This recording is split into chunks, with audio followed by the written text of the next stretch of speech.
আসসালামু আলাইকুম। ওয়ালাইকুম আসসালাম। জি আপু, আপনার বাড়ি কোথায়? মানে আমিনাবাদ। ও, আপনার নাম কি আপু? আমার নাম শাহজাহান ফারজানা। ও, তো ফারজানা আপু, আপনার প্রতিবেদন করছেন আগে পরে? জি না, এই প্রথমবার। ও, তো আপনার ফ্যামিলিতে কে কে আছে? আব্বু আছে। আব্বু আর আমার একটা ছোট ভাই। ও, তো আপনি কোনো কাজ টাজ করেন নাকি না বাড়িতেই থাকেন? না, এখন আপাতত বাড়িতেই থাকি, কোনো কাজ করি না। আপনার বয়সটা কত আপু? 18। এই যে আমার কাছে যে ফটোটা পাঠাচ্ছেন, এটা কি আপনার ফটো? জি, আমার নিজের। ও, তো এই যে আপনি প্রতিবেদনে আসছেন, কি উদ্দেশ্য নিয়ে প্রতিবেদন করলেন? প্রতিবেদন আসলে একজন ভালো মনের মানুষের জন্য।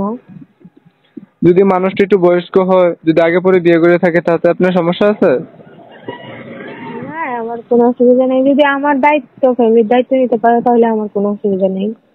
ও, তো যদি আপু কোনো দেশ বিদেশ থেকে যদি কোনো দর্শক আপনার সাথে যোগাযোগ করতে চায়, আপনার কন্ট্যাক্ট নাম্বার আছে? জি আছে নাম্বার। কি এই যে নাম্বারটা দিয়ে ফোন দিয়েছেন, এটা নাকি?